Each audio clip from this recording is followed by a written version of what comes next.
CIET NCERT द्वारा प्रस्तुत है। NCERT की कक्षा 7 के लिए विज्ञान की पाठ्यपुस्तक जिज्ञासा। पृष्ठ संख्या 153, अध्याय 11, प्रकाश, छाया एवं परावर्तन। इस पृष्ठ के बाईं ओर एक QR कोड दिया गया है, जिसे स्कैन करके इस अध्याय से संबंधित अतिरिक्त जानकारी प्राप्त की जा सकती है। केशव अपने ग्रीष्मावकाश का कुछ समय अपने मित्र जतिन के साथ उसके नाना जी के गांव में व्यतीत करता है, जो महाराष्ट्र के पश्चिमी घाट क्षेत्र में अवस्थित है। बड़े शहर में रहते आने के कारण यहाँ के हरे भरे वन, ताजी हवाएं, वेगवान जल प्रवाहों की ध्वनियाँ और पक्षियों की चहचहाहट उसके लिए एक नूतन अनुभव है। तथापि केशव के लिए तो रात्रि में चमकते सैकड़ों जुगनुओं द्वारा नृत्य का अद्भुत प्रदर्शन सर्वाधिक आकर्षक दृश्य है। जुगनुओं के विषय में पूछने पर जतिन के नाना नानी केशव को बताते हैं कि जुगनू मौसमी कीट है और ये प्रकाश का प्रयोग परस्पर संप्रेषण हेतु करते हैं। केशव के संज्ञान में यह भी आता है कि दुर्भाग्य से प्रकाश प्रदूषण, कम होते हुए वनावरण और अत्यधिक पर्यटन के कारण जुगनुओं की संख्या दिन प्रतिदिन घट रही है। अवकाश के समाप्त होने पर केशव और जतिन अपने शहर वापस लौटने के लिए सायंकालीन एक बस में बैठ जाते हैं। जैसे जैसे बस घुमावदार पहाड़ी सड़कों से गुजरती है, वैसे वैसे केशव चांदनी में नहाए प्राकृतिक दृश्यों का और समीप से गुजरते हुए वाहनों के अग्रदीपों से निकलने वाली चमकीली किरणों के पुंज का अवलोकन करता है। इससे उसे चंद्रमा से संबंधित अनेक कविताओं और गीतों की याद आने लगती है और वह सोचने लगता है कि क्या चंद्रमा वास्तव में स्वयं अपना प्रकाश उत्पन्न करता है? क्या हमने कक्षा 6 की पाठ्यपुस्तक जिज्ञासा के अध्याय पृथ्वी से परे में नहीं सीखा था कि हमारे सौर परिवार में सूर्य के अतिरिक्त अन्य सभी पिंड सूर्य के प्रकाश को परावर्तित करके ही चमकते हैं? क्या चंद्रमा का प्रकाश सूर्य का परावर्तित प्रकाश ही है? कौन से पिंड स्वयं अपना प्रकाश उत्सर्जित करते हैं? यह सब विचार करते हुए उसके ध्यान में एक नया तथ्य आया कि प्रकाश एक सरल रेखा में गमन करता हुआ प्रतीत होता है। इस पृष्ठ के निचले भाग में एक चित्र दिया गया है। यह चित्र रात्रि के समय के एक गांव का है, जिसमें कुछ वाहनों के अग्रदीपों की चमक और जुगनुओं की चमक अंकित है। पृष्ठ संख्या 154, 11.1 प्रकाश के स्रोत। सूर्य स्वयं अपना प्रकाश उत्सर्जित करता है और यह पृथ्वी पर प्राकृतिक प्रकाश का मुख्य स्रोत है। तारे, तड़ित और जुगनू दिए गए हैं। प्राचीन काल में मानव ने आग जलाना सीखा था, जो कि कृत्रिम प्रकाश का सबसे प्रारंभिक रूप था। बीतते समय के साथ उन्होंने पशुवसा, तेल, मोम और गैस जैसे भिन्न भिन्न ईंधनों से अग्नि उत्पन्न करना सीखा। चित्र 11.2। इस पृष्ठ के दाईं ओर चित्र 11.2 दिया गया है, जिसमें कृत्रिम प्रकाश के स्रोत के रूप में अग्नि को समझाया गया है, जिसमें मशाल, दीपक, मोमबत्ती, लालटेन और लैंप दिए गए हैं। विद्युत और विभिन्न प्रकार के विद्युत प्रकाश स्रोतों के आविष्कार के साथ अब मानव की प्रकाश संबंधी अधिकांश आवश्यकताओं की पूर्ति विद्युत प्रकाश से हो जाती है। इस पृष्ठ के मध्य में चित्र 11.3 दिया गया है, जिसमें कुछ विद्युत प्रकाश के स्रोत दिए गए हैं, जिसमें सबसे पहले विद्युत लैंप, टॉर्च, साधारण बल्ब, ट्यूबलाइट, CFL बल्ब एवं LED बल्ब दिए गए हैं। ऐसे पिंड जो स्वयं अपना प्रकाश उत्सर्जित करते हैं, वे दीप्त पिंड कहलाते हैं। जो पिंड स्वयं अपना प्रकाश उत्सर्जित नहीं करते हैं, वे अदीप्त पिंड कहलाते हैं। चंद्रमा एक अदीप्त पिंड है। यह स्वयं अपना प्रकाश उत्सर्जित नहीं करता है, अपितु यह अपने ऊपर पड़ने वाले सूर्य के प्रकाश को ही परावर्तित करता है। विज्ञान एवं समाज। प्रकाश उत्सर्जक डायोड, LED युक्त लैंप ऐसे आधुनिक प्रकाश स्रोत हैं जो बहुत कम विद्युत शक्ति का उपभोग करते हैं।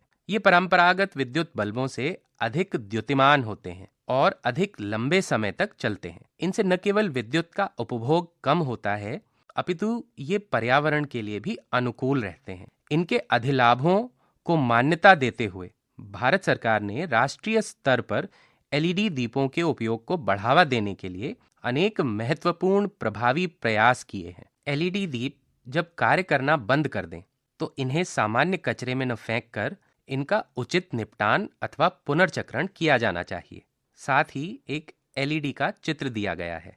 पृष्ठ संख्या 155, 11.2। क्या प्रकाश सरल रेखा में गमन करता है? आइए इसे ज्ञात करने हेतु एक क्रियाकलाप करते हैं। क्रियाकलाप 11.1। आइए जांच करें। इस पृष्ठ के दाईं ओर चित्र 11.4 माचिस की डिब्बियों से किया गया क्रियाकलाप छिद्रों से प्रकाश गमन दिया गया है। माचिस की तीनों डिब्बियों को खड़ा कीजिए और इनकी ट्रे को इस प्रकार व्यवस्थित कीजिए कि इनके छिद्र समान ऊंचाई पर रहें, जैसा कि चित्र 11.4 में समझाया गया है। बिंदु 3, माचिस की डिब्बियों के एक ओर टॉर्च को इस प्रकार रखिए कि इसका दीप छिद्रों की समान ऊंचाई पर उनके साथ एक सीध में हो। बिंदु 4, माचिस की डिब्बियों के दूसरी ओर एक गत्ता अथवा पर्दा रखिए और टॉर्च के प्रकाश का चमकदार बिंदु इस गत्ते पर प्राप्त कीजिए। ध्यान दीजिए कि इसे प्राप्त करने हेतु आपको थोड़ा सा डिब्बियों की ऊंचाई को समायोजित करना पड़ सकता है। बिंदु 5, माचिस की किसी एक डिब्बी को थोड़ा सा एक ओर अथवा ऊपर या नीचे की ओर विस्थापित कीजिए। क्या आप अब भी प्रकाश के चमकदार बिंदु को पर्दे पर प्राप्त कर पाते हैं? जब तीनों डिब्बियों के छिद्र एक सीधी रेखा में नहीं होते हैं, तब हम पर्दे पर प्रकाश का चमकदार बिंदु प्राप्त नहीं कर सकते हैं।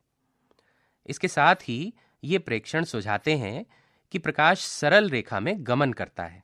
पृष्ठ पर एक बालिका का चित्र है जो कह रही है, क्या हम इस तथ्य की जांच किसी अन्य विधि से भी कर सकते हैं? साथ ही एक बालक का चित्र है जो कह रहा है, मुझे एक विधि सूझी है। हमें मुड़े हुए पाइप से मोमबत्ती की लौ को देखने का प्रयास करना चाहिए। आइए हम इस अवधारणा को भी जांचने का प्रयास करें। क्रियाकलाप 11.2।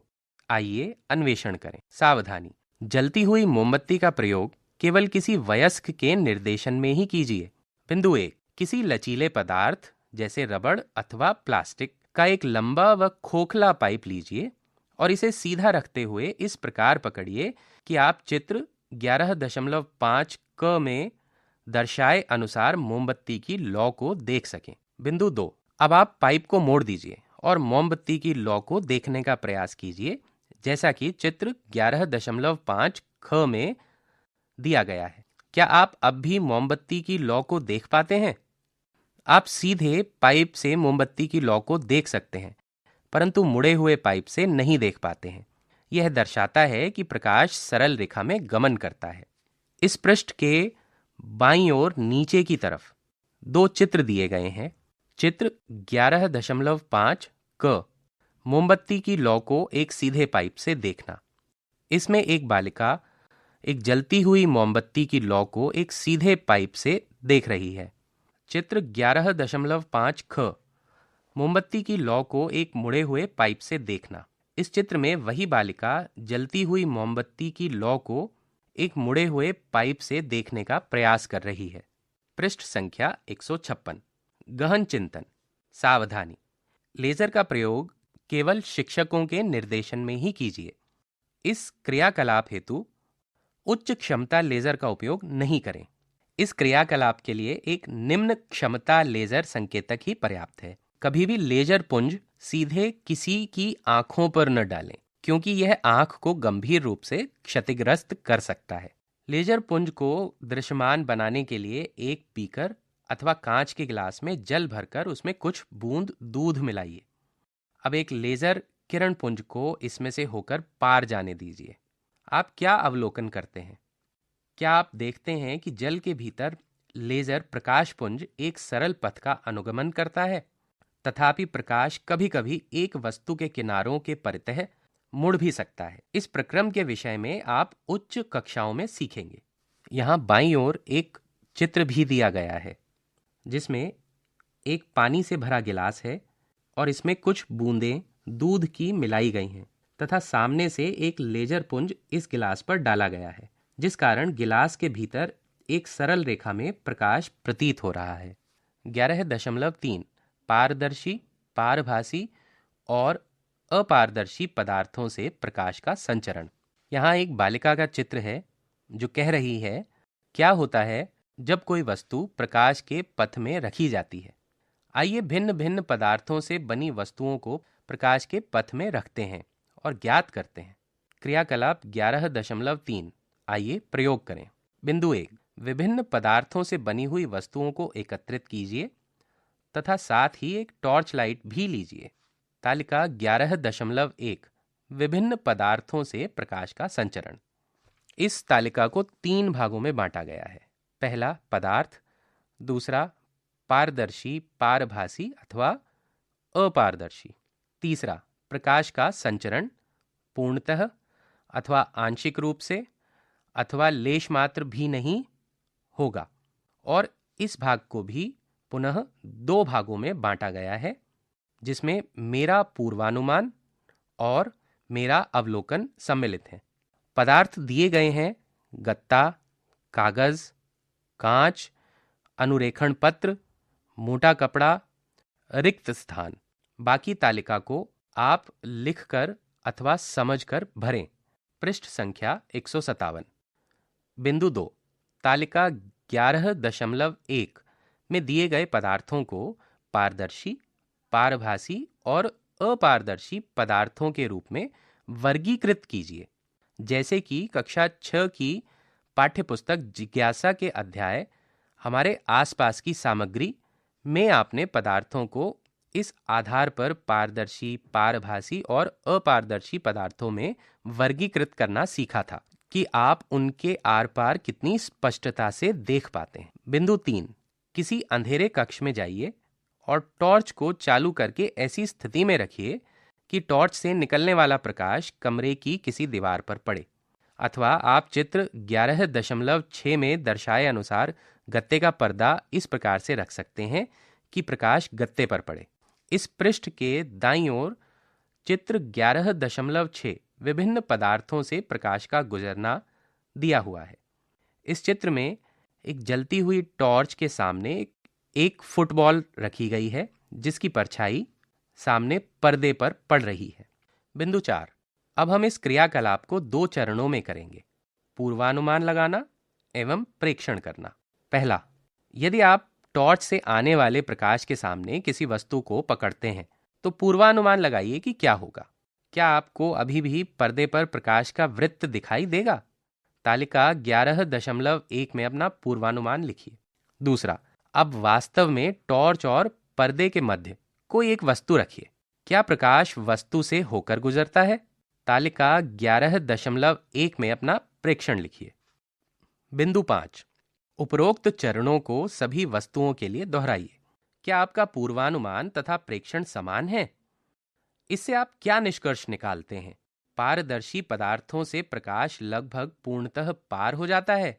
पारभासी पदार्थों से प्रकाश आंशिक रूप से पार होता है। अपारदर्शी पदार्थों से प्रकाश पार ही नहीं होता है। यहाँ पर एक बालक का चित्र दिया गया है जो कह रहा है क्या होता है जब कोई अपारदर्शी वस्तु प्रकाश पथ को अवरुद्ध कर देती है। 11.4 छाया बनना। क्रियाकलाप 11.3 में प्रकाश के मार्ग में किसी अपारदर्शी वस्तु को रखने पर पर्दे पर क्या आया होगा? क्या दीवार पर काली आकृति होगी? यह काली आकृति क्यों बनी है? अब हम जानते हैं कि प्रकाश सरल रेखा में गमन करता है। जब कोई अपारदर्शी वस्तु इसके मार्ग में रखी जाती है तो प्रकाश अवरुद्ध हो जाता है। पर्दे पर जहां प्रकाश नहीं पहुंच पाता है वहां बनी काली आकृति को छाया कहते हैं। इस पृष्ठ के दाईं ओर नीचे एक चित्र दिया गया है। चित्र 11.7 हमारे चारों ओर छायाएं।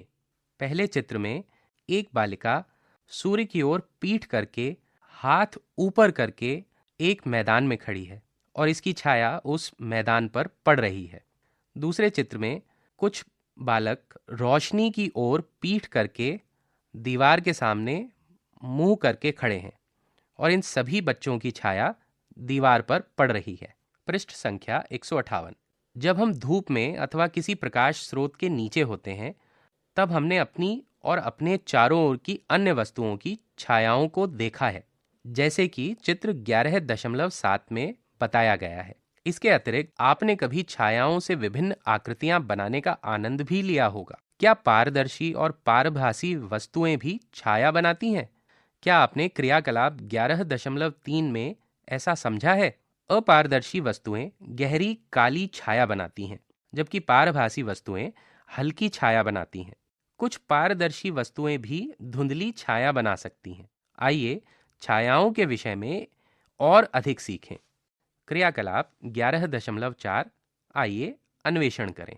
बिंदु 1, विभिन्न आमापों और आकृतियों की कुछ अपारदर्शी वस्तुएं एकत्रित कीजिए।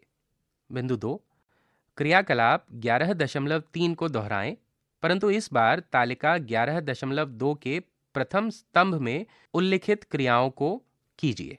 बिंदु 3, प्रत्येक क्रिया में पर्दे पर बनी छाया की आकृति और आमाप का अवलोकन कीजिए। क्या सभी स्थितियों में छाया बनी? क्या छाया की आकृति और आमाप संगत वस्तु के समान थी? बिंदु 4, तालिका 11.2 के द्वितीय स्तंभ में अपने प्रेक्षण अंकित कीजिए। तालिका 11.2 छायाओं का अवलोकन।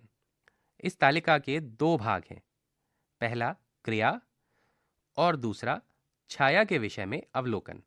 पहले भाग की क्रियाएं हैं: पर्दा हटा दिया जाता है, वस्तु को हटा दिया जाता है, टॉर्च को स्विच ऑफ कर दिया जाता है, टॉर्च और पर्दे की स्थिति को नियत रखते हुए वस्तु को पर्दे की ओर खिसकाया जाता है, टॉर्च और पर्दे की स्थिति को नियत रखते हुए वस्तु को टॉर्च की ओर खिसकाया जाता है, टॉर्च और पर्दे की स्थिति नियत रखते हुए वस्तु को झुकाया जाता है, वस्तु का रंग परिवर्तित किया जाता है। इस तालिका के अगले भाग छाया के विषय में अवलोकन को आप स्वयं लिखकर अथवा समझकर पूरा करेंगे। इस क्रियाकलाप से आप क्या निष्कर्ष निकालते हैं? किसी वस्तु की छाया के अवलोकन के लिए हमें क्या क्या चाहिए? वस्तु का रंग परिवर्तन करने से क्या छाया का रंग परिवर्तित होता है? जब कोई वस्तु पर्दे पर पड़ने वाले प्रकाश को अवरुद्ध करती है तब इस वस्तु की छाया बनती है। किसी छाया के अवलोकनार्थ हमें एक प्रकाश स्रोत, एक अपारदर्शी वस्तु और पर्दे की आवश्यकता होती है। हमारे दैनिक जीवन में छाया के अवलोकन हेतु दीवारें, फर्श, धरातल अथवा कोई अन्य सतह पर्दे की भांति कार्य करते हैं। पृष्ठ संख्या 159। किसी छाया की आकृति, आमाप एवं स्पष्टता प्रकाश स्रोत और पर्दे के सापेक्ष वस्तु की स्थिति पर निर्भर करती है। वस्तु की छाया से उस वस्तु के विषय में जाना भी जा सकता है और नहीं भी। कभी कभी छाया देखकर वस्तु के विषय में कोई भी अनुमान नहीं लगाया जा सकता। अपारदर्शी वस्तुओं का रंग परिवर्तित करने से उनकी छायाओं का रंग नहीं बदलता। रोचक तथ्य: छाया नाटक अथवा छाया कठपुतली नृत्य कला अनेक शताब्दियों से हमारी सांस्कृतिक धरोहर का भाग रही है। कला के इस रूप में सपाट कटी हुई आकृतियों को प्रकाश स्रोत और पर्दे के मध्य रखा जाता है। इन्हें छाया कठपुतलियां कहते हैं। कठपुतलियों और प्रकाश स्रोत को हिला डुलाकर कठपुतली कलाकार छायाओं में सजीव जैसी गति उत्पन्न करते हैं और प्रकाश स्रोत को हिला डुलाकर कठपुतली कलाकार छायाओं में सजीवों जैसी गति उत्पन्न कर सकते हैं, जिससे पात्र जीवंत हो उठते हैं। भिन्न भिन्न क्षेत्रों की अपनी एक विशिष्ट शैली होती है, जैसे महाराष्ट्र में चरम बाहुली नाट्य, आंध्र प्रदेश में कीलू बोम्मा और कर्नाटक में तोगलू गोम बेआटा, उड़ीसा में रावण छाया, केरल में थोल पाव कूथू और तमिलनाडु में बोम्मा लट्टम। इन प्रदर्शनों का उपयोग न केवल मनोरंजन के लिए अपितु समाज को महत्वपूर्ण संदेश प्रेषित करने के लिए भी किया जाता है। पृष्ठ के दाईं ओर छाया नाटक का एक चित्र है जिसमें श्री राम और रावण युद्ध की मुद्रा में है। 11.5 प्रकाश का परावर्तन। यहाँ एक बालक का चित्र है और जो कह रहा है, जब अपारदर्शी वस्तु एक चमकदार वस्तु जैसे स्टील की प्लेट ली गई तो मुझे पर्दे पर एक छाया प्राप्त हुई। साथ ही पर्दे के सामने की दीवार पर एक चमकदार चकत्ता भी दिखा। ऐसा क्यों हुआ? क्रियाकलाप 11.5। आइए जांच करें। बिंदु 1, एक चमकीली सपाट स्टील की पट्टिका अथवा कोई समतल दर्पण लीजिए, अर्थात एक ऐसा दर्पण जो सपाट हो, वक्रित नहीं। बिंदु 2, इसे बाहर ले जाइए और इसकी चमकीली सतह पर धूप पड़ने दीजिए। जिस दीवार पर सूर्य का प्रकाश सीधा नहीं पड़ रहा है, उस पर आप प्रकाश कैसे पहुंचा सकते हैं? बिंदु 3, प्रकाश को किसी दीवार अथवा समीप की सतह पर प्राप्त करने के लिए चमकीली पट्टिका अथवा दर्पण को भिन्न भिन्न दिशाओं में घुमाइए, जैसा कि चित्र 11.8 में है। क्या आप दीवार पर प्रकाश का एक चकत्ता देखते हैं? क्या इसका तात्पर्य यह है कि चमकदार प्लेट या दर्पण ने प्रकाश की दिशा बदल दी है? पृष्ठ संख्या 160। बिंदु 4, अब चमकीली पट्टिका अथवा दर्पण को भिन्न भिन्न प्रकार से घुमाइए और दीवार पर प्रकाश के चकत्ते का अवलोकन करें। क्या इसकी स्थिति परिवर्तित होती है? ध्यान दें कि प्रकाश सदैव सीधी रेखा में गमन करता है और जब यह किसी चमकीली पट्टिका अथवा दर्पण पर पड़ता है तो इसकी दिशा परिवर्तित हो जाती है। पृष्ठ के बाईं ओर चित्र 11.8 है, जिसमें दर्पण द्वारा सूर्य के प्रकाश की दिशा परिवर्तित करके उसे किसी दीवार पर प्राप्त करना दिया गया है। इस चित्र में एक बालिका सूर्य के प्रकाश को किसी चमकदार प्लेट के द्वारा दीवार पर परिवर्तित कर रही है। अपने अवलोकनों से आप क्या निष्कर्ष निकालते हैं? इस क्रियाकलाप से पता चलता है कि कोई चमकीली पट्टिका अथवा दर्पण इन पर पड़ने वाले प्रकाश की दिशा को परिवर्तित कर देते हैं। किसी दर्पण द्वारा प्रकाश की दिशा में परिवर्तन का यह प्रक्रम प्रकाश का परिवर्तन कहलाता है। आइए किसी दर्पण द्वारा प्रकाश के परावर्तन को समझने का प्रयास करें। क्रियाकलाप 11.6। आइए प्रयोग करें। बिंदु 1, स्टैंड में लगा एक समतल दर्पण, एक टॉर्च, एक कंघा, एक सफेद कागज की शीट और एक काले कागज की पट्टी लीजिए। बिंदु 2, काले कागज की सहायता से कंघे के एक रंध्र को छोड़कर शेष सभी रंध्रों को बंद कर दीजिए। खुला हुआ रंध्र एक पतले झिरी की भांति कार्य करेगा। बिंदु 3, किसी मेज पर श्वेत कागज को फैला दीजिए। कंघे को कागज की शीट के लंबवत पकड़िए और झिरी पर टॉर्च का प्रकाश डालिए। कंघे और टॉर्च को इस प्रकार समायोजित कीजिए कि आप कागज के अनुदिश संकीर्ण प्रकाश पुंज देख सकें जो झिरी से होकर गुजरा है, जैसा कि चित्र 11.9 क में दिया गया है। बिंदु 4, कंघे को स्थिर रखते हुए प्रकाश पुंज के पथ में एक दर्पण रखिए, जैसा कि चित्र 11.9 ख में है। आप क्या अवलोकित करते हैं? दर्पण पर पड़ने के पश्चात प्रकाश पुंज का पथ परिवर्तित हो जाता है। दर्पण से प्रकाश का परावर्तन होता है। आइए अब पृष्ठ के बाईं ओर दिए गए चित्र 11.9 को समझें। यहाँ 2 चित्र दिए गए हैं। क, एक प्रकाश पुंज। इसमें कंघे के खुले हुए एक रंध्र से टॉर्च का प्रकाश डाला जा रहा है। ख, किसी समतल दर्पण से प्रकाश का परावर्तन। इस चित्र में उस खुले हुए रंध्र से ही टॉर्च का प्रकाश समतल दर्पण पर डाला जा रहा है। प्रकाश का पुंज समतल दर्पण से परावर्तित होते हुए दूसरी दिशा में जा रहा है।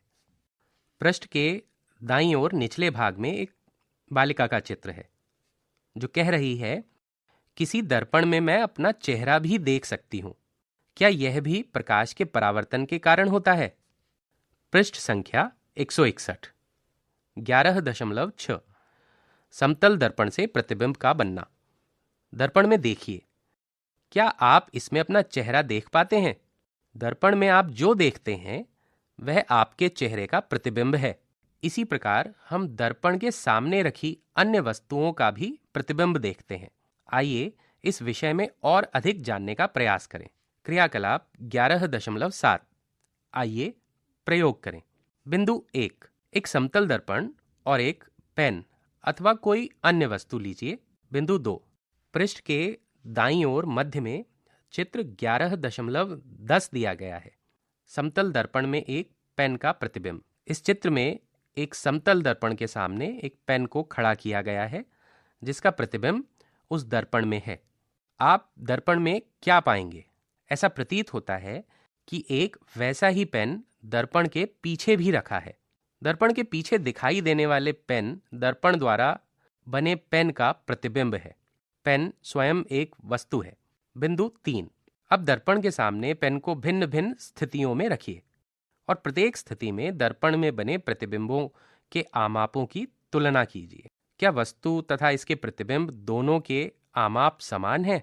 समतल दर्पण द्वारा बना प्रतिबिंब वस्तु के समान आमाप का होता है। बिंदु 4, पुनः पेन को दर्पण के सामने भिन्न भिन्न स्थितियों में रखिए और ध्यान से देखिए कि क्या प्रत्येक स्थिति में प्रतिबिंब सीधा बनता है। क्या पेन की नोक प्रत्येक स्थिति में ऊपर की ओर इंगित करती है? यदि प्रतिबिंब के ऊपरी व निचले सिरे वस्तु के सिरों के समान ही हों तो यह सीधा प्रतिबिंब कहलाता है। किसी समतल दर्पण द्वारा बना प्रतिबिंब सीधा होता है। बिंदु 5, अब दर्पण के पीछे पर्दे को ऊर्ध्वाधर दिशा में रखिए। इसे सभी ओर घुमाइए। क्या आपको पर्दे पर प्रतिबिंब मिल पाता है? अब दर्पण के सामने पर्दे को रखकर इसे दोहराइए। किसी समतल दर्पण द्वारा बने प्रतिबिंब को पर्दे पर प्राप्त नहीं किया जा सकता है। क्रियाकलाप 11.8। आइए प्रयोग करें। बिंदु 1, किसी समतल दर्पण के सामने खड़े हो जाइए जैसा कि चित्र 11.11 में समझाया गया है। पृष्ठ के निचले भाग में दाईं ओर चित्र 11.11 दिया गया है। यहाँ पर एक बालक समतल दर्पण के सामने अपना बायां हाथ ऊपर हवा में सीधा उठाकर प्रतिबिंब के सामने खड़ा है और उसका प्रतिबिंब दर्पण में है। ध्यान से समझने का प्रयास कीजिए कि दर्पण के पीछे प्रतिबिंब कितनी दूरी पर बनता है। बिंदु 2, अब दर्पण के समीप खड़े हो जाइए। क्या प्रतिबिंब भी दर्पण के अधिक समीप बनता है? बिंदु 3, दर्पण के सामने भिन्न भिन्न दूरियों पर खड़े हो जाइए और ध्यान दीजिए कि प्रत्येक स्थिति में प्रतिबिंब दर्पण से कितनी दूरी पर बनता है। क्या आप दर्पण से आपकी दूरी और दर्पण से आपके प्रतिबिंब की दूरी में कोई संबंध पाते हैं? पृष्ठ संख्या 162। आपने ध्यान दिया होगा कि जब आप समतल दर्पण के समीप खड़े होते हैं तो प्रतिबिंब भी दर्पण के समीप बनता है। जब आप समतल दर्पण से दूर खड़े होते हैं तो प्रतिबिंब भी दर्पण से दूर बनता है। बिंदु 4, अपना बायां हाथ उठाइए और जांचिए कि दर्पण में प्रतिबिंब कौन सा हाथ उठाता है। बिंदु 5, अपना दायां कान स्पर्श कीजिए और जानने का प्रयास कीजिए कि दर्पण में बना प्रतिबिंब कौन से कान को स्पर्श करता है। आप देखते हैं कि आपका वाम पक्ष प्रतिबिंब में उसका दक्षिण पक्ष और आपका दक्षिण पक्ष प्रतिबिंब में उसका वाम पक्ष दिखाई पड़ता है। इस प्रकार हुआ वाम दक्षिण उत्क्रमण पार्श्व उत्क्रमण कहलाता है। समतल दर्पण द्वारा बने प्रतिबिंबों में पार्श्विक परिवर्तन होता है। पृष्ठ के मध्य में एक बालक का चित्र है जो कह रहा है, अच्छा अब मैं समझ गया हूं कि रोगी वाहनों पर एम्बुलेंस दाएं से बाएं प्रत्येक अक्षर को पलटकर क्यों लिखा जाता है। क्योंकि जब रोगी वाहन के आगे चलने वाले वाहनों के चालक अपने वाहन में लगे पश्चदर्शी दर्पण में इसे देखते हैं तो यह सीधा एम्बुलेंस पढ़ा जाता है। रोचक तथ्य, दर्पण का आविष्कार कब हुआ यह ज्ञात नहीं है। पहले पत्थर अथवा धातु को पॉलिश करके दर्पण बनाए जाते थे। जब कांच के दर्पणों का निर्माण आरंभ हुआ तो धात्वीय दर्पण बनने की कला धीरे धीरे लुप्त हो गई। तथापि यह कला आज भी जीवित है। जैसा कि केरल में एक अद्वितीय धातु सतह वाले दर्पण अरनमुला कन्नाडी शताब्दियों से बनाए जा रहे हैं।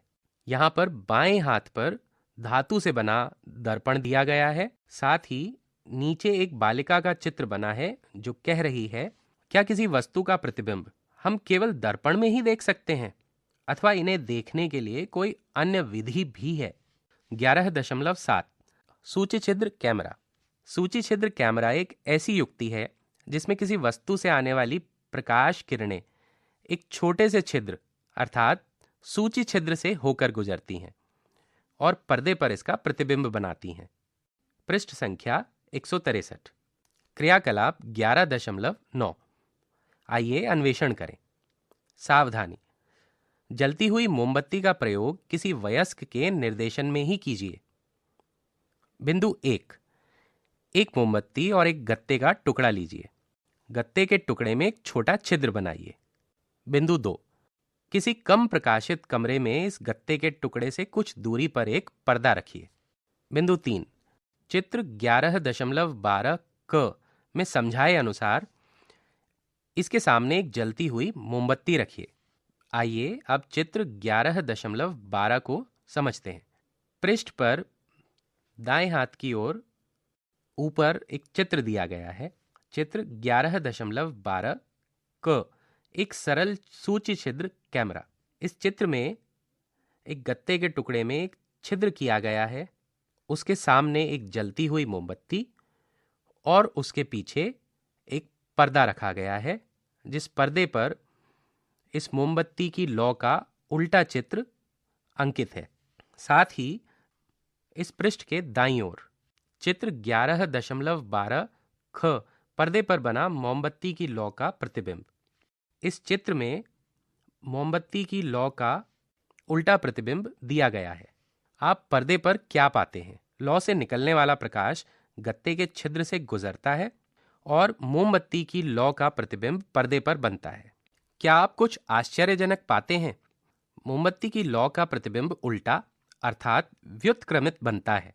आइए अब हम एक सूची छिद्र कैमरा बनाते हैं, जिसका आप घर के बाहर भी उपयोग कर सकते हैं। क्रियाकलाप 11.10। आइए निर्माण करें। बिंदु 1, गत्ते के ऐसे 2 बॉक्स लीजिए जिनमें एक बॉक्स दूसरे बॉक्स के भीतर खिसक सके और उनके बीच स्थान बहुत कम हो। प्रत्येक बॉक्स का एक एक फलक काट दीजिए। बिंदु 2, बड़े बॉक्स के बंद फलक के मध्य एक छोटा सा छिद्र बनाइए, जैसा कि चित्र 11.13 क में दिया गया है। बिंदु 3, छोटे बॉक्स के बंद फलक के मध्य एक वर्गाकार आकृति जिसकी भुजा लगभग 5 सेंटीमीटर से 6 सेंटीमीटर हो, काटिए। इस कटे भाग को एक पतले पारभासी पेपर जैसे अनुरेखण पत्र से ढक दीजिए, जो एक पर्दे की तरह काम करे, जैसा कि चित्र 11.13 ख में दिया गया है। बिंदु 4, छोटे बॉक्स को बड़े बॉक्स में इस प्रकार खिसकाइए कि अनुरेखण पत्र वाला फलक बड़े बॉक्स के भीतर हो, जैसा कि चित्र 11.13 ग में दिया गया है। इस पृष्ठ पर दाईं ओर चित्र 11.13 दिया गया है, जिसमें खिसकने योग्य पर्दे वाला सूची छिद्र कैमरा दिया गया है। चित्र क, यहाँ पर एक बॉक्स दिया गया है जिसमें एक खुला फलक है और खुले फलक के ठीक सामने वाले फलक पर एक सूची छिद्र बनाया गया है। चित्र ख, यहाँ दूसरा बॉक्स लिया गया है जो पहले बॉक्स के अंदर खिसक सकता है। इसमें एक फलक खुला है और इस खुले फलक के ठीक सामने वाले फलक पर एक पर्दा लगाया गया है। चित्र ग, बड़े बॉक्स के अंदर छोटे बॉक्स को खिसकाया गया है और दोनों के ही खुले फलक एक ओर हैं। सूची छिद्र को वस्तु की ओर रखते हुए अपने सूची छिद्र कैमरे को पकड़िए और अब छोटे बॉक्स के खुले सिरे से देखिए। अपने सिर तथा सूची छिद्र कैमरे को काले रंग के कपड़े से ढक लीजिए। अब सूची छिद्र कैमरे से दूर की वस्तु जैसे किसी पेड़ अथवा किसी भवन को सूर्य के चमकदार प्रकाश में देखिए और छोटे बॉक्स को आगे या पीछे खिसकाकर अनुरेखण पत्र पर बना इसका स्पष्ट प्रतिबिंब देखिए। क्या कैमरे में दिखाई दे रहा प्रतिबिंब दूसरी ओर की वस्तुओं के रंगों को दर्शाता है? क्या प्रतिबिंब सीधा है अथवा उल्टा?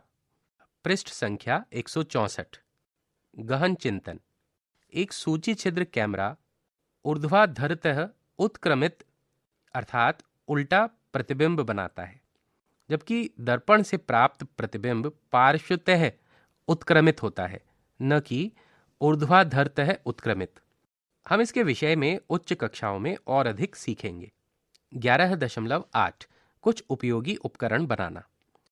यह जानने के पश्चात कि प्रकाश सरल रेखा में गमन करता है और दर्पणों द्वारा परिवर्तित होता है, अब इस अधिगम पर आधारित कुछ उपयोगी उपकरणों को बनाने का समय है। 11.8.1 परिदर्शी अर्थात पेरिस्कोप। एक सरल परिदर्शी बनाने के लिए चित्र 11.14 में दर्शाए अनुसार हम एक Z आकृति के बॉक्स में 2 समतल दर्पण लगाते हैं। इन दोनों दर्पणों से क्रमिक परावर्तन के पश्चात हमारी आंखों तक पहुंचने वाला प्रकाश हमें उन वस्तुओं को देखने में सक्षम बनाता है जो हमें सीधे दृश्यमान नहीं होती हैं। परिदर्शियों का उपयोग पनडुब्बियों में, टैंकों में या सैनिकों द्वारा अपने बंकरों से बाहर देखने के लिए किया जाता है। आप इसे अपने सामने खड़े लंबे मित्रों के आगे की वस्तुओं को देखने हेतु उपयोग में ला सकते हैं। इस पृष्ठ के मध्य में बाईं ओर चित्र 11.14 परिदर्शी। इस चित्र में एक बालक परिदर्शी की सहायता से एक ऊंची दीवार के दूसरी ओर पेड़ को देखता हुआ दिया गया है। 11.8.2 बहुमूर्तिदर्शी अर्थात कैलाइडोस्कोप। 3 समान चौड़ाई की आयताकार समतल दर्पण की पट्टियां लीजिए और उन्हें चित्र 11.15 क में दर्शाए अनुसार त्रिभुजाकार आकृति में जोड़ लीजिए। दर्पण के स्थान पर आप मोटे परावर्तक पेपर की 3 पट्टियां भी ले सकते हैं। अपनी इस संरचना को एक मोटे चार्ट पेपर की बेलनाकार नली में स्थायी कीजिए, जैसा कि चित्र 11.15 ख में दिया गया है। नली के एक सिरे पर एक पारदर्शक प्लास्टिक शीट रबड़ बैंड की सहायता से अथवा असंजक टेप से चिपका दीजिए। इस शीट पर रंग बिरंगी चूड़ियों के टुकड़े अथवा मनके रखिए, जैसा कि चित्र 11.15 ग में दिया गया है, और इसे ट्रेसिंग पेपर से ढक दीजिए। ट्रेसिंग पेपर का स्थायीकरण रबड़ बैंड से अथवा आसंजक टेप से कीजिए। इस पृष्ठ के बाईं ओर नीचे चित्र 11.15 बहुमूर्तिदर्शी दिया गया है। यहाँ चित्र क में त्रिभुजाकार आकृति में जुड़े हुए दर्पण, ख में इस संरचना को एक मोटे चार्ट पेपर की बेलनाकार नली में अंदर स्थायी किया गया है। चित्र ग में नली के एक सिरे पर एक पारदर्शक प्लास्टिक शीट में रबड़ बैंड की सहायता से रंग बिरंगी चूड़ियों के टुकड़े अथवा मनके रखे गए हैं। चित्र घ में एक सुंदर प्रतिरूप पैटर्न दिया गया है। पृष्ठ संख्या 165। खुले सिरे की ओर से नली में देखने पर आपको एक सुंदर प्रतिरूप अर्थात पैटर्न दिखाई पड़ता है, जैसा कि चित्र 11.15 घ में दिया गया है। यदि आप बहुमूर्तिदर्शी के दोनों सिरे खुले रखते हुए इसे किसी पेड़ अथवा अन्य वस्तु की ओर संरेखित करते हैं, तब भी आपको सुंदर प्रतिरूप मिलते हैं। बहुमूर्तिदर्शी की एक रोचक विशेषता यह है कि इसको घुमाने पर आपको प्रत्येक बार भिन्न भिन्न प्रतिरूप दिखाई देते हैं। इसके अनेक प्रतिबिंब बनने का कारण यह है कि बहुमूर्तिदर्शी में लगे तीनों दर्पणों पर बार बार परावर्तन होने से एक वस्तु के अनेक प्रतिबिंब बनते हैं, जो मिलकर सुंदर प्रतिरूप बनाते हैं। अभिकल्पक और कलाकार नए प्रतिरूपों के विचार प्राप्त करने हेतु सामान्यतः बहुमूर्तिदर्शी का उपयोग करते हैं। संक्षेप में, बिंदु 1, जो वस्तुएं स्वयं का प्रकाश उत्सर्जित करती हैं वे दीप्त वस्तुएं कहलाती हैं। बिंदु 2, प्रकाश एक सरल रेखा में गमन करता है। बिंदु 3, पारदर्शी पदार्थों से प्रकाश लगभग पूर्णतः संचारित होता है। पारभासी पदार्थों से प्रकाश आंशिक रूप से संचारित होता है। अपारदर्शी पदार्थों से प्रकाश का संचरण नहीं होता है। बिंदु 4, जब प्रकाश किसी वस्तु द्वारा अवरुद्ध होता है तो छाया बनती है। अपारदर्शी वस्तुएं गहरी काली छाया बनाती हैं। पारभासी वस्तुएं धुंधली छाया बनाती हैं। इसके साथ ही कुछ पारदर्शी वस्तुएं भी धुंधली छाया बना सकती हैं। बिंदु 5, किसी दर्पण द्वारा प्रकाश की दिशा को परिवर्तित करना प्रकाश का परिवर्तन कहलाता है। बिंदु 6, समतल दर्पण द्वारा बने प्रतिबिंब का आमाप वस्तु के आमाप के समान होता है। यह सीधा बनता है तथा इसे पर्दे पर प्राप्त नहीं किया जा सकता है और यह पार्श्वतः व्युत्क्रमित होता है। बिंदु 7, सूची छिद्र कैमरा किसी वस्तु का पर्दे पर ऊर्ध्वाधरतः व्युत्क्रमित प्रतिबिंब बनाता है। इस पृष्ठ के दाईं ओर एक बालक कुछ प्रश्नों के साथ बैठा है। इस अध्याय को पढ़ने के बाद उन प्रश्नों का उत्तर आपको देना है, जैसे क्या होगा यदि, क्यों, कहाँ, कब, क्या होता, क्या यह हो सकता है, कब तक, कौन सा, किसका, क्या होना चाहिए, क्यों, क्यों नहीं और क्या। आइए और अधिक सीखें। 1. निम्नलिखित पिंडों में से कौन से पिंड दीप्त पिंड हैं? मंगल ग्रह, चंद्रमा, ध्रुव तारा, सूर्य, शुक्र ग्रह तथा दर्पण। 2. स्तंभ 1 में दिए गए पदों का मिलान स्तंभ 2 में दिए गए सही वाक्यांशों से कीजिए। यहाँ एक तालिका दी गई है जिसमें 2 स्तंभ हैं। स्तंभ 1 जिसमें लिखा है सूची छिद्र कैमरा, अपारदर्शी वस्तु, पारदर्शी वस्तु, छाया। स्तंभ 2 में दिया गया है प्रकाश पूर्णतः अवरुद्ध करती है, वस्तु के पीछे बना गहरा काला क्षेत्र, व्युत्क्रमित प्रतिबिंब बनता है, प्रकाश लगभग पूर्णतः संचारित होता है। पृष्ठ संख्या 166। इस पृष्ठ के बाईं ओर ऊपर चित्र 11.16 दिया गया है। यहाँ एक जलती हुई मोमबत्ती की लौ के सामने एक पाइप है। इस पाइप के दूसरी ओर 4 मुंह बने हुए हैं और इन चारों मुंह पर साहिल, रेखा, पैट्रिक और कासिमा देख रहे हैं। ये सभी बच्चे इस पाइप के द्वारा उस मोमबत्ती की लौ को देखने का प्रयास कर रहे हैं। इनमें से केवल एक बालिका की तरफ पाइप सीधा है। प्रश्न: साहिल, रेखा, पैट्रिक और कासिमा चित्र 11.16 में दर्शाए गए पाइप से मोमबत्ती की लौ को देखने का प्रयास कर रहे हैं। इनमें से कौन लौ को देख पाएगा? 4. चित्र 11.17 में दर्शाए गए प्रतिबिंबों को देखिए और बालक की छाया को दर्शाने वाले सही चित्र का चयन कीजिए। चित्र 11.17 क। इस चित्र में बालक सूर्य की ओर पीठ करके खड़ा है और उसकी परछाई जमीन पर टेढ़ी पड़ रही है। ख. बालक सूर्य की ओर पीठ करके खड़ा है और सूर्य उससे काफी दूरी पर है। इस बालक की परछाई ठीक इसके नीचे लगभग गोलाकार रूप में पड़ रही है। ग. इसमें भी बालक सूर्य की ओर पीठ करके खड़ा है। सूर्य इस बालक के थोड़ा सा बाईं ओर है, जबकि इसका प्रतिबिंब दाईं ओर बन रहा है। घ. बालक सूर्य की ओर पीठ करके खड़ा है, सूर्य बालक के बाईं ओर है और इसकी परछाई भी लगभग सरल रेखा में जमीन पर पड़ रही है। 5. चित्र 11.18 में दर्शाया गया है कि एक स्थिर टॉर्च के सामने रखी गेंद की छाया दीवार पर बनी है। परिदृश्य 1 में गेंद टॉर्च के समीप है, जबकि परिदृश्य 2 में गेंद दीवार के समीप है। दिए गए विकल्पों क और ख में से दोनों परिदृश्यों का सबसे उपयुक्त प्रदर्शन करने वाले चित्र का चयन कीजिए। पृष्ठ के मध्य में बाईं ओर चित्र 11.18 है। चित्र 1 में गेंद टॉर्च के समीप है और उसके सामने दीवार पर एक छाया बनी हुई है, जबकि चित्र 2 में गेंद टॉर्च से काफ़ी दूरी पर है और उसके सामने दीवार पर बड़ी छाया बनी हुई है। 6.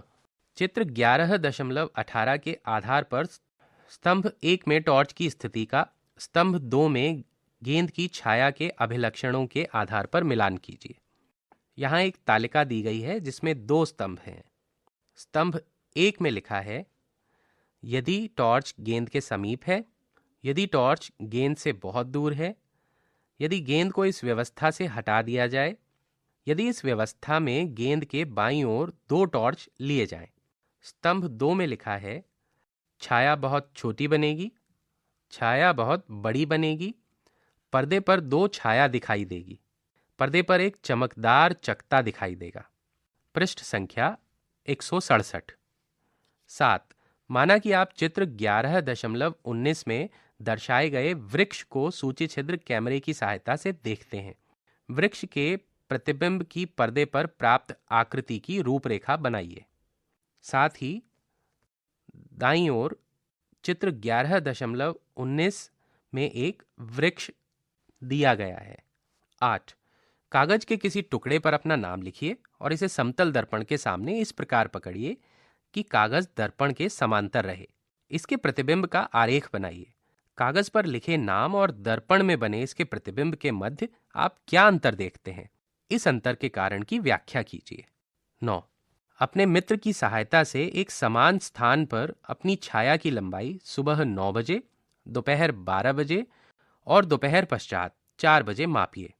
अपने प्रेक्षणों को लिखिए। पहला, आपकी छाया किस समय सबसे छोटी होती है? दूसरा, आपके विचार से ऐसा क्यों होता है? 10. निम्नलिखित कथनों के आधार पर सही विकल्प चुनिए। कथन क, किसी समतल दर्पण द्वारा बना प्रतिबिंब पार्श्वतः व्युत्क्रमित होता है।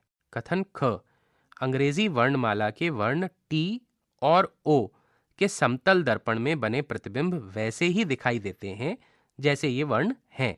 पहला, दोनों कथन सत्य हैं। दूसरा, दोनों कथन असत्य हैं। तीसरा, कथन क सत्य है किंतु कथन ख असत्य है। चौथा, कथन क असत्य है किंतु कथन ख सत्य है। 11.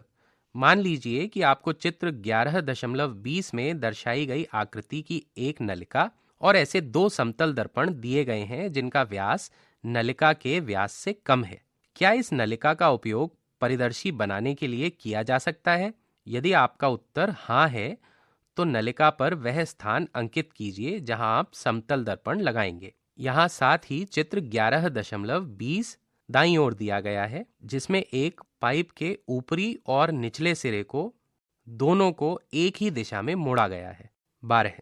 बहुत अधिक ऊंचाई पर उड़ते हुए पक्षियों की छाया हमें धरती पर दिखाई नहीं देती है, परंतु जब कोई पक्षी धरती के निकट उड़ता है तो उसकी छाया धरती पर दिखाई देती है। विचार कीजिए और बताइए कि ऐसा क्यों होता है।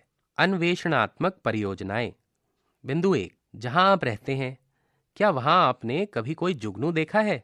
यदि नहीं तो अपने बड़े बुजुर्गों से पूछिए कि क्या उस क्षेत्र में कभी जुगनू दिखाई पड़ते थे। यदि हाँ तो उन कारणों का पता लगाइए जिनके कारण अब वे दिखाई देने बंद हो गए।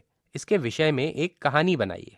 पृष्ठ संख्या 168। बिंदु 2, क्रियाकलाप 11.4 को दोहराइए, परंतु इस बार टॉर्च के प्रकाश उत्सर्जक सिरे को रंगीन पारदर्शी कागज से ढक दीजिए और छाया का रंग देखिए। यह क्रिया विभिन्न रंगों के पारदर्शी कागजों का उपयोग करके दोहराइए। बिंदु 3, एक समतल दर्पण किसी वस्तु का केवल एक प्रतिबिंब बनाता है, किंतु यदि 2 या 2 से अधिक समतल दर्पण एक दूसरे से कोई कोण बनाते हुए या एक दूसरे के समांतर रखे हों तो क्या होगा? चित्र 11.21 में दर्शाए अनुसार 2 दर्पण रखकर पता लगाइए कि इनसे कितने प्रतिबिंब बनते हैं। पृष्ठ के मध्य में चित्र 11.21 दिया गया है जिसमें 2 दर्पणों में बने प्रतिबिंबों का अवलोकन दिया गया है। इस चित्र में 2 समतल दर्पण किसी कोण पर आपस में चिपकाए गए हैं और इसके ठीक सामने एक बोतल का ढक्कन रखा गया है जिसका प्रतिबिंब इन दर्पणों में 3 स्थानों पर बन रहा है। बिंदु 4, आपको एक छोटा समतल दर्पण दिया गया है। क्या इस दर्पण में इसके आमाप से बड़ी वस्तु जैसे कि किसी विशाल वृक्ष का प्रतिबिंब बन सकता है? विचार कीजिए और पूर्वानुमान लगाइए। इसके पश्चात क्रियाकलाप कीजिए। रोचक तथ्य, सूर्य से उत्सर्जित प्रकाश को पृथ्वी तक पहुंचने में लगभग 8 मिनट 20 सेकंड लगते हैं। अतः यदि सूर्य अचानक प्रकाश उत्सर्जित करना बंद कर दे तो उसके बाद भी 8 मिनट 20 सेकंड तक हमें इस बात का पता नहीं चलेगा। अध्याय 11 समाप्त हुआ। अभी आप सुन रहे थे एनसीईआरटी की कक्षा 7 के लिए विज्ञान की पाठ्यपुस्तक जिज्ञासा। वाचन स्वर हर्ष भारद्वाज। संपादन चेतना शर्मा। ध्वन्यांकन मोहम्मद फैजान। निर्देशन एवं निर्माण विमलेश चौधरी तथा प्रस्तुति CIET NCERT नई दिल्ली, भारत।